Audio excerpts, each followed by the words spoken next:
I'm VJ Hamilton and welcome to the Autoimmune RESET, the place for you to learn how to thrive with autoimmune disease and feel empowered to take steps to transform your health to feel better than ever.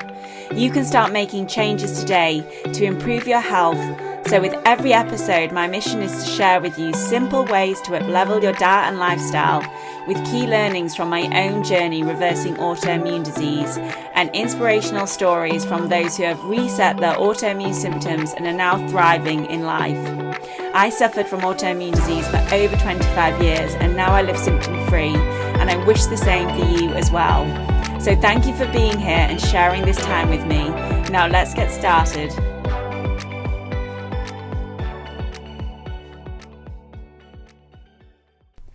Hello and welcome to today's episode of the Autoimmune RESET podcast. I'm your host, VJ Hamilton. I'm a nutritionist, scientist, and expert in autoimmune disease. And today I'm going to be talking to you about the root causes of inflammation. Because if you're listening to this podcast, you may have a chronic illness or an autoimmune disease and know that when you are inflamed, it causes your symptoms to intensify. And inflammation is really at the core of these types of chronic diseases, but also things like heart disease and mental health issues like depression. It really is a factor in so many different conditions. And there are some underlying reasons why you develop inflammation. You may know that inflammation isn't always bad. Actually, we need inflammation when we get injured. We need inflammation to help us heal. If we are ill with an infection like a virus or bacteria, we need that inflammation to help defend us from those pathogens. So it's not that inflammation is bad, but when it is intensified and when it becomes chronic, it can lead to chronic illness and autoimmune disease. By understanding what is at the root of your inflammation is going to help you to be able to address whatever that underlying cause is, and that is going to help with your symptoms. Because even if you have autoantibodies, so these antibodies that are more likely to attack self-tissue, for example, when you're in stage 1 of an autoimmune disease, if you're not inflamed, you're unlikely to have symptoms. And that's really where you want to get to with an autoimmune condition. You not only want to reduce inflammation in your body and prevent inflammatory symptoms, but you also want to reduce the amount of autoantibodies that you have or completely eliminate them. And by reducing inflammation, you can really help the immune system get back into balance so that you don't keep having that autoimmune response. So let's start with the basics. Inflammation is essential in our body's natural defense mechanisms. And when your body perceives a threat, whether it's a pathogen or you're injured, or even stress, that can trigger an inflammatory response. And this response is meant to protect us, it helps to isolate and eliminate the threat, and it kickstarts that healing process. So it is an essential part of being a human being. But the problem is, acute inflammation is beneficial, but as I said, it is when it becomes chronic that it becomes a problem in the body. And chronic inflammation can occur for many reasons, but this response lingers and is often due to unresolved issues in the body or continuous exposure to a trigger. And when I'm working with a client, one of the first things I do is to find out what is triggering that inflammation. There may be more going on in their body, but if we are able to find the trigger for the inflammation and address that, then that is going to help to reduce the inflammation.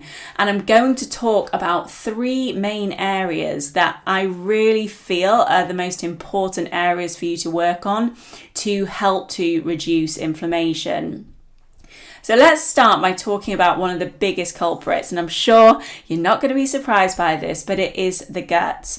The gut is central to every part of our body, and it is where we digest food and absorb nutrients, which are absolutely essential to our health.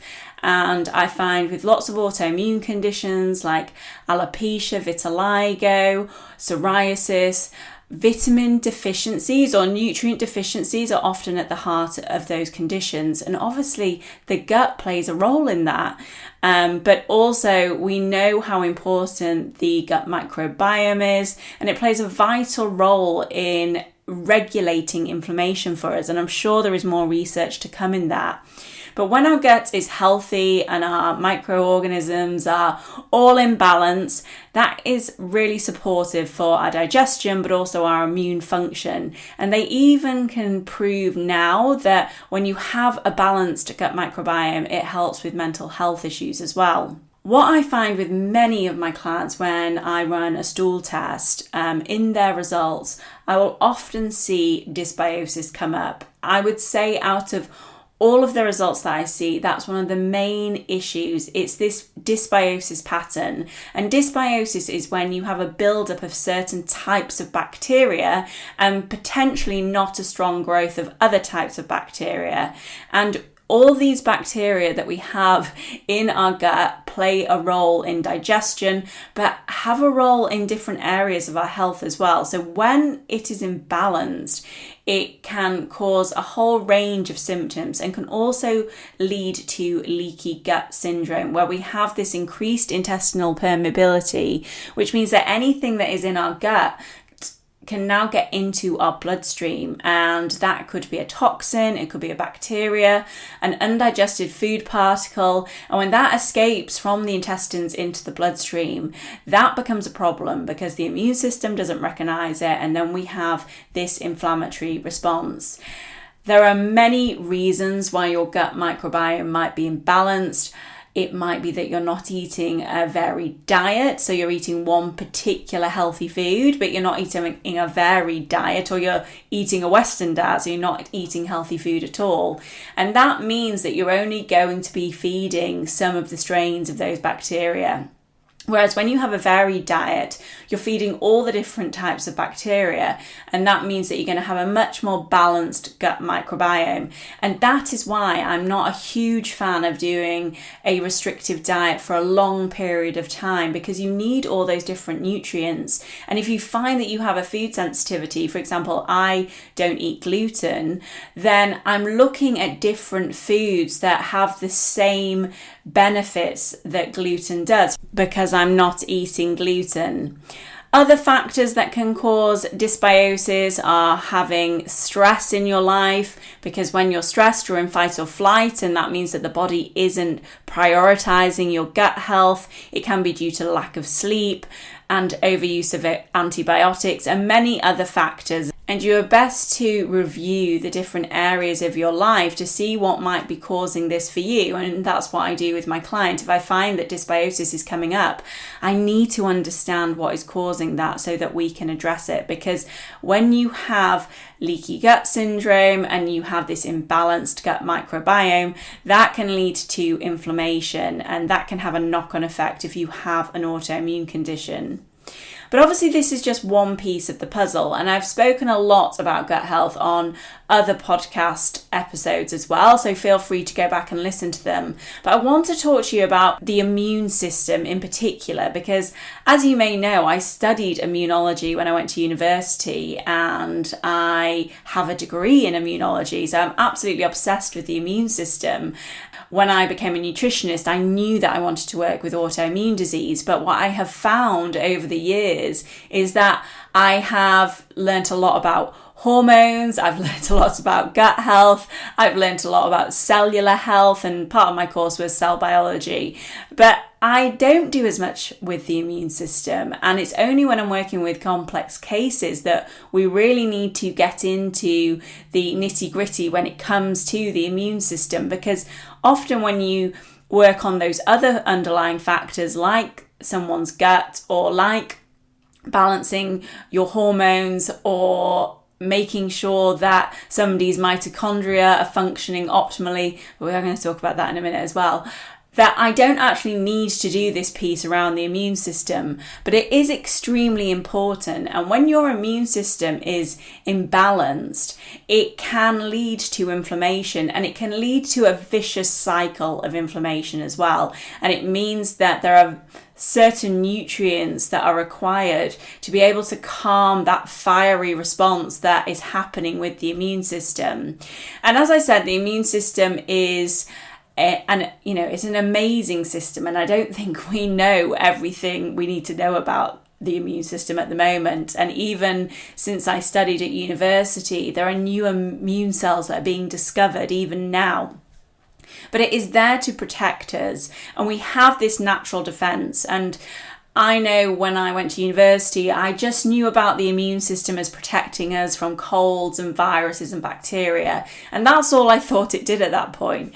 But the truth is, there are two key factors when it comes to your immune system. It's not just your body's natural defense, but it's making sure that your immune system is balanced. Because when your immune system becomes dysregulated, the immune system either overreacts or underreacts to threats.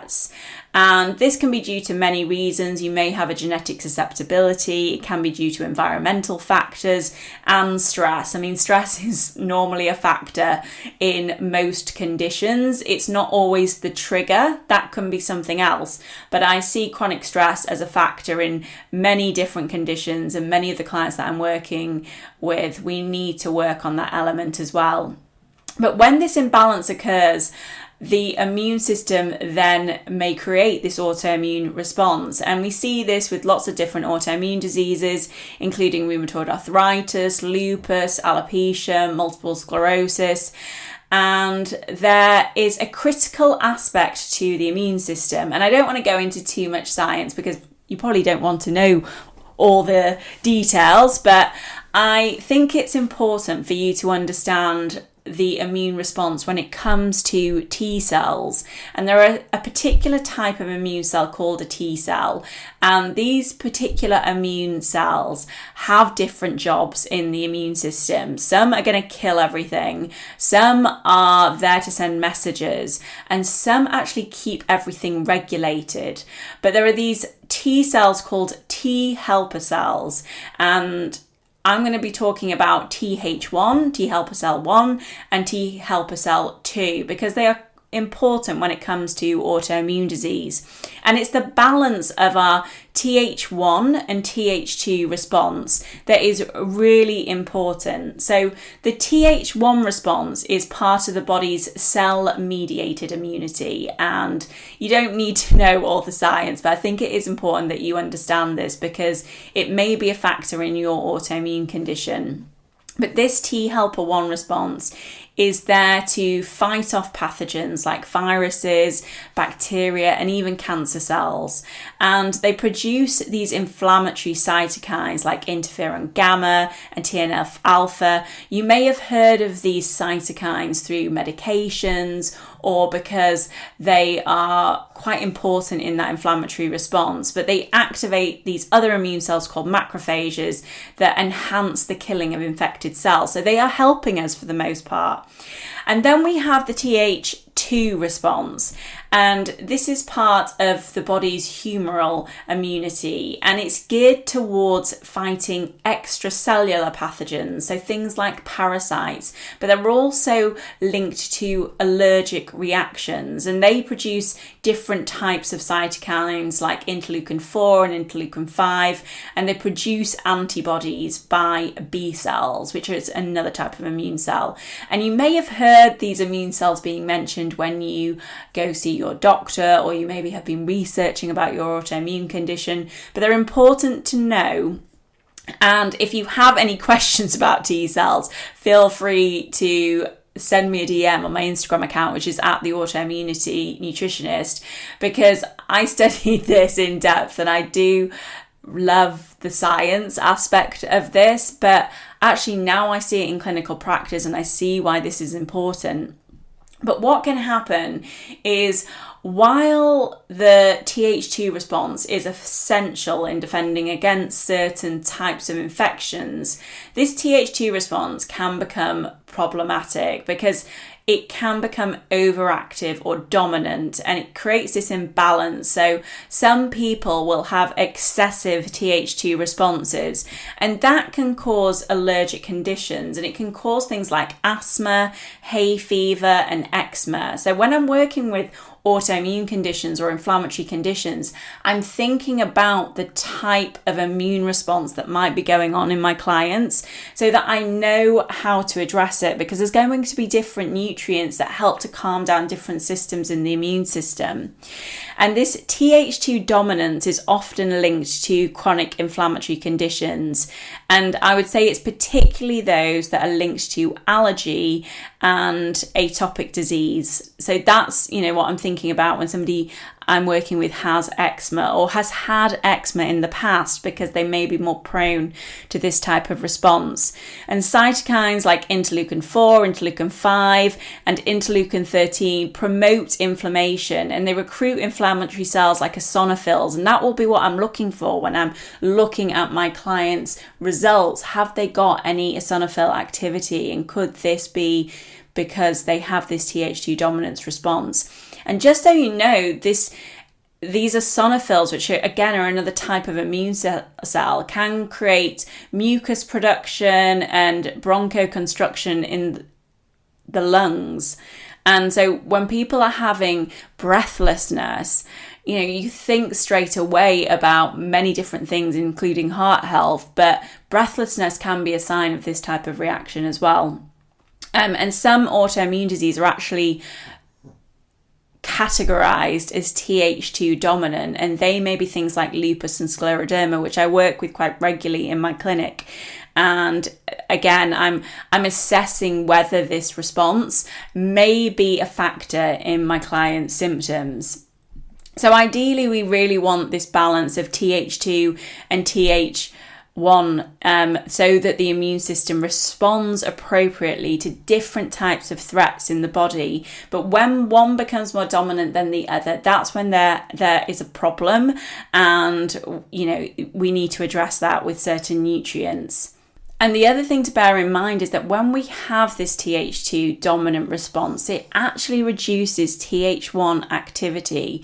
And remember what I was saying about Th1 activity, it helps with intracellular infections. So there's infections that get into our cells and cancer cells. If we have a Th2 dominant response, it may mean that arm of the immune system becomes suppressed, and that can be an issue for us. And it means that we're not able to defend our bodies or defend ourselves against these types of pathogens, and also to keep everything else in check. However, if we have a Th1 dominance, that can lead to tissue damage, and that may be what we're seeing in the tissue damage that we see in things like multiple sclerosis, type 1 diabetes, and rheumatoid arthritis. So it's not clear cut, and that's why balancing a dysregulated immune system is absolutely essential if you have an autoimmune condition, and finding out what your imbalance is so you know how to address it. Before we continue, I just wanted to take a moment to tell you about something really exciting. So I have a new program, which is the Inflammation Reset. It is all to do with inflammation, and working on the inflammatory components of an autoimmune disease is when you can see the most relief. And also, if you have any other inflammatory condition, it can be helpful as well. So I'm very excited that the program will be starting on the 23rd of September. So I am going to put a link to the program in the show notes. Not only do you get a 10-step guide to reducing inflammation, you also get 3 months worth of group coaching, you get an exclusive community, and there are lots of other bonuses as well. So check that out. If you have inflammatory symptoms and you're looking for support and you are looking for a program that is going to help you get to your health goals, then this is the one for you. I'm going to be running live group coaching sessions every week to make sure that you stay on track, and you will have a platform that you can use with lots of resources on it, and you get lifetime access as well. So I would love to see you over there. Feel free to pop over to my DMs if you have any questions about that. So let's get back to understanding this part of the immune system which is so vital when it comes to our immune health, but also our autoimmune health. And there are certain things that we can do to help restore the balance of Th1 and Th2, especially if we have this Th2 dominant, and that's what a lot of the research has been around. So let's talk about the key nutrients when it comes to the balance of Th2 and Th1. So vitamin D is a powerful immune modulator, and if you have an autoimmune condition or you have any inflammation and you haven't checked your vitamin D levels, it really is the first thing that I suggest doing, because it is so vital in the immune response and the immune system being tolerant as well. And that means that when your immune system is tolerant, it's not going to attack self-tissue. Vitamin D has also been shown to help reduce those Th2 cytokines like interleukin 4 and interleukin 5. So it can help mitigate an allergic inflammation. And as I said, a lot of these conditions, it's to do with having a vitamin deficiency, and if you have a vitamin D deficiency, you are more prone to these allergic type reactions.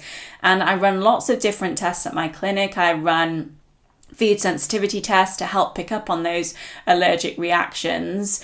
But if you have a lot of allergic reactions coming up, yes, you may have leaky gut syndrome, you may have an issue going on in your gut, but you also might have vitamin deficiencies, and that's what is creating that to have a hyperreactive response as well. Another nutrient, which if you've listened to earlier episodes, you're not going to be surprised by this, but is omega-3 fatty acids. And I really want to write an article on this soon, because I think it's worth sharing that there is a genetic susceptibility to having issues with the way that you are able to utilize omega-3s in the body. And if you have genetic issues around this, you really will need to source your omega-3s from things like oily fish.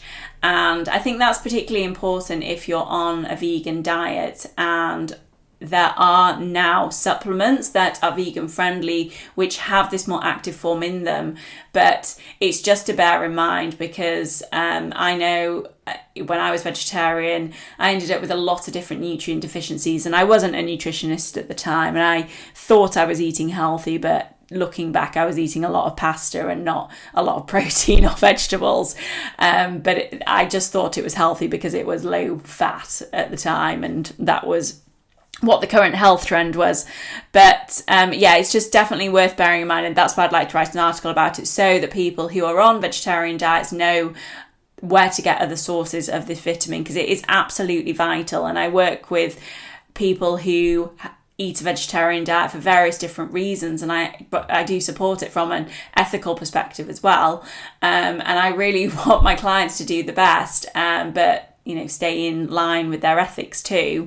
But there are certain nutrients missing on a vegetarian diet, and you need to be supplementing them if you want to reverse or reduce your inflammatory symptoms. The next vitamin is vitamin A, and it's especially in its active form, which is retinoic acid. That helps to regulate the immune system and reduce Th2 dominance, and it promotes the differentiation of regulatory T cells. So Tregs help balance the Th1 and Th2 responses. And good sources of this type of vitamin A are things like liver, and again, you can get vitamin A from things like carrots and sweet potato and spinach, but it's in the form of beta carotene. And the problem with beta carotene is it needs to be converted in the body to the more active form. And some people are more likely to have an issue with that conversion based on their genetics. And I'm pretty sure this is a factor for me. I'm trying to remember if this came up in my genetic test or if I just worked it out. But one of the questions I will have is, do you have red bumps on the top of your arms? Because that can be a sign of a vitamin A deficiency. And if you have a vitamin A deficiency, it's more likely that your immune system is going to be imbalanced.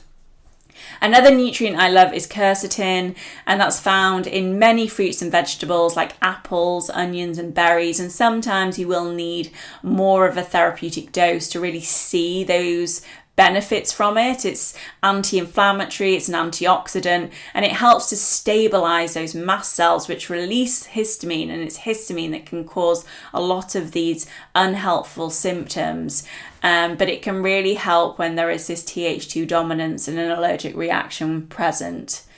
Next is curcumin, which is the active compound in turmeric, and it's a powerful anti-inflammatory agent, and it also helps to reduce Th2-mediated cytokine production and promotes a more balanced immune system as a result of that. Next is probiotics. What I don't like to do when I work with clients is just suggest that they start taking a probiotic without knowing their baseline. But there is a certain strain of probiotic called Lactobacillus rhamnosus and Bifidobacteria lactis, and they have been shown to reduce the Th2 response. So if I'm working with a client who doesn't do a stool test, and I think this might be a factor, then those would be the probiotics that I would go to, because that's based on the scientific evidence.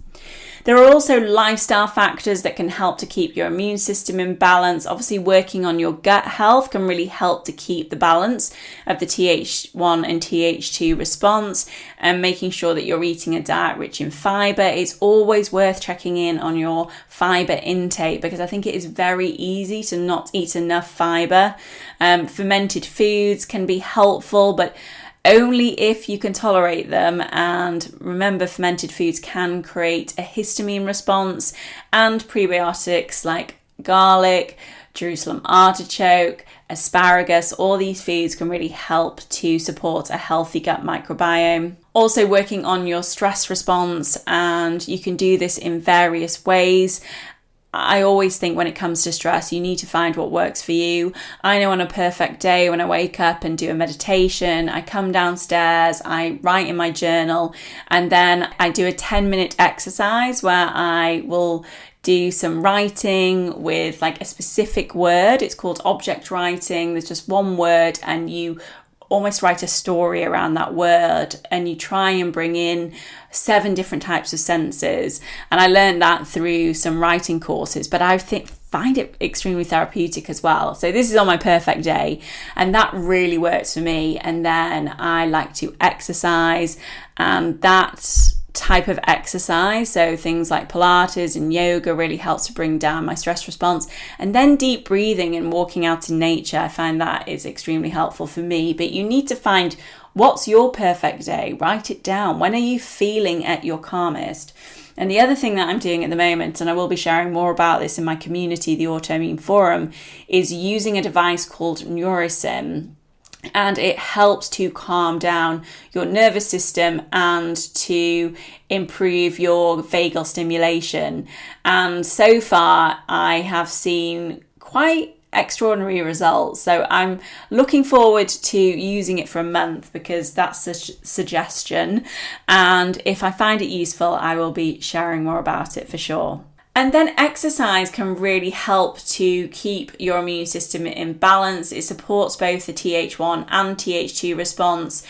But when it comes to exercise, there's definitely a sweet spot. You need to work out what that is for you.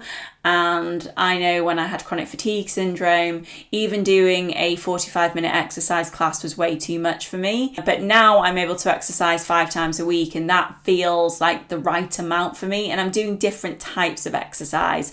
I'm not just doing one thing, but you need to find out what's right for you. And it has lots of other benefits as well, because it helps to improve circulation, and it helps to move around your lymph and move around your immune cells. So there are many different benefits when it comes to exercise. And if you do any cardiovascular exercise, that can help with your brain health as well. And there is this brain-derived nootropic factor, which they have found it's almost like the fertilizer of the brain. And when you are able to use your body in that way, whether it's through HIIT or whether it's through different types of cardiovascular exercise, that can be helpful. But obviously I do realise when you have an autoimmune condition, especially one that causes lots of pain or affects your mobility, then that might not be an option for you. So you can also bring in those other nutrients to help.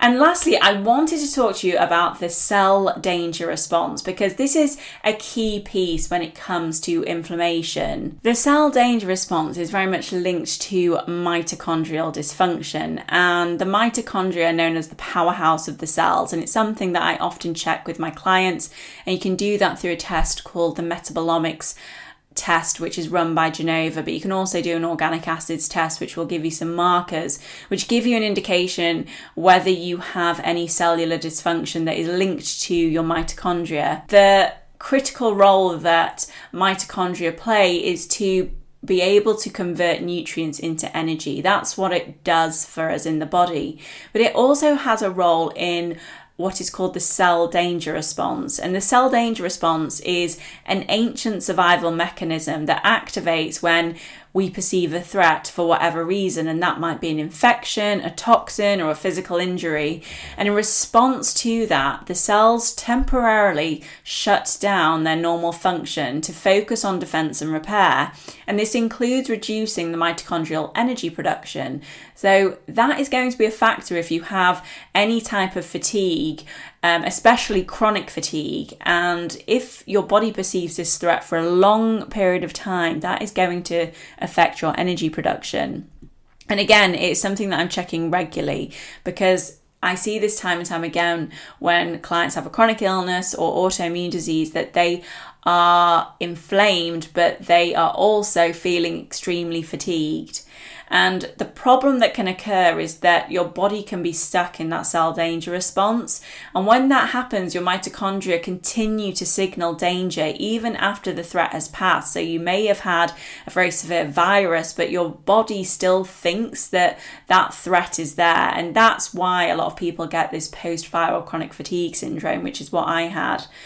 And mitochondrial dysfunction is linked to many health conditions, obviously chronic fatigue syndrome, but some of those degenerative diseases as well. So there are many reasons why your cell danger response can become stuck. It can be due to prolonged stress. So when you've been in a state of chronic stress for a long period of time, it may be these infections that stay in our body and we haven't cleared completely, and it can be exposure to environmental toxins, and as I keep saying, it can be to do with nutrient deficiencies as well, because if your body detects that you're nutrient deficient, it feels that there is a threat, and it's going to shut down your energy production. Now, as I said, you can explore whether the cell danger response is an issue for you by doing something like an organic acids panel. And there are various markers that you will look for that will give you an indication that there may be an issue with the mitochondria. And some of the markers that I'll be looking at are elevated levels of lactate or pyruvate, and that can show that your body has shifted from aerobic respiration to anaerobic respiration, and that means that your body doesn't have enough oxygen to be able to function appropriately. And there are many reasons for that, and it can be to do with how well your circulation is, or to do with other systems in the body. But when this shift happens, the cells then start to use glucose for energy, and that means that they produce lactate as a byproduct. But there are other markers as well. There are markers for oxidative stress, and when you're in this state of oxidative stress, it means that your DNA is more likely to get damaged from these free radicals that are created. And there is a particular marker called 8-OHDG, which I'm often looking for in the test results, because when that is raised, that can be a sign that there is oxidative stress there, and it may be causing a problem with my client's cellular function. There are also things like quinolinic acid, which is going to give you an idea of whether you have neuroinflammation or that there is inflammation present in the body, which means your body goes into this stress state where it starts producing quinolinic acid. And then there are also markers for detoxification like pyroglutamic acid, and that shows that you are going through your glutathione stores at a very fast rate. And glutathione is extremely important for detox, but it also acts as the body's antioxidant.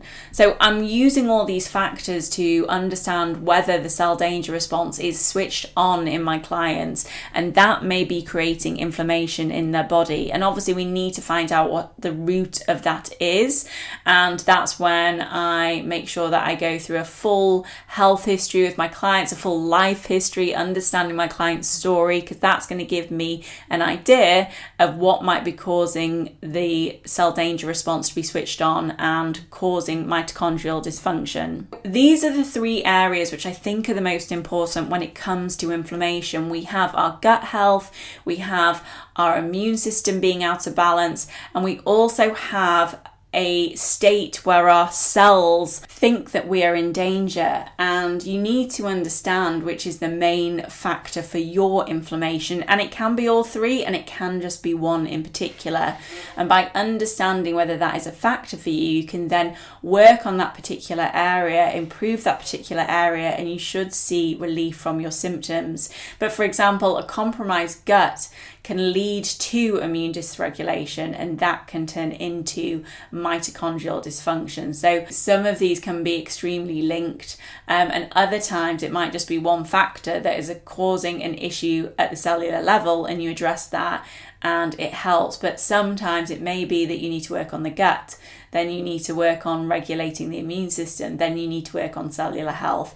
And that's why when I'm working with clients, I often work with them over a 3-month period, because there is often a lot to do, especially when you have an autoimmune condition or you have had an inflammatory condition for a long time. There are things that you can start thinking about. As I mentioned, when it comes to the gut, there are some key foods and nutrients that are going to be important for that, like fiber, and making sure that you're eating plenty of prebiotics which help to feed the gut microbiome, and adding in some antioxidants as well, so that colour pigment that we find in berries and in dark green leafy vegetables, and just making sure that you're getting a lot of colour in your diet. Then you want to be thinking about making sure that your immune system stays in balance. And there are many ways to do this, but I think working on your stress response is a critical factor, and also making sure that you're getting adequate amounts of sleep and some physical exercise as much as you are able to. Always leave that 20% in the tank, and make sure that you pace yourself, because you don't want to be burnt out or you don't want to crash. But it is an important factor when it comes to balancing the immune system. And then you have supporting your mitochondrial health. And there's some key nutrients and supplements that I will use to help somebody who I know has mitochondrial dysfunction. And those are things like ubiquinol, or you might know it as CoQ10, magnesium, and omega-3 fatty acids are really important for supporting the mitochondria, as well as helping with that inflammatory response. So as you can see, there is no one-size-fits-all solution when it comes to an autoimmune condition or a chronic illness. Chronic inflammation is complex, but when you address these three factors, you can really start seeing improvements pretty quickly, and it's what I did as well. So if you have any questions about this, then feel free to pop over to my Instagram account, which is at the Autoimmunity Nutritionist, or you can pop over to the Autoimmune Forum and ask the community over there, which is on Facebook.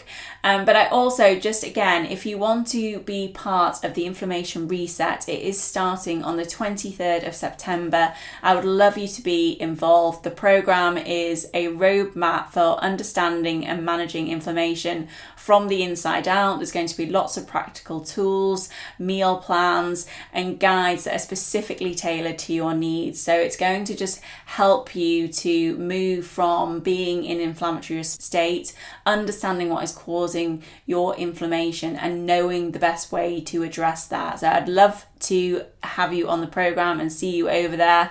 I will put the link to that in the show notes. If not, have a fantastic rest of your week, and I'll speak to you soon. Take care. Thank you very much for joining me today on the Autoimmune Reset. I really hope you enjoyed the discussion, and be sure to subscribe to the podcast so that you never miss an episode. And if you liked it, I would hugely appreciate a review on iTunes, as it helps me understand what you like about the podcast and to help share the information with more people. I'm excited to speak to you next time, and remember, you have the power to take the reins on your health. So keep the faith and celebrate the small wins. Until next time.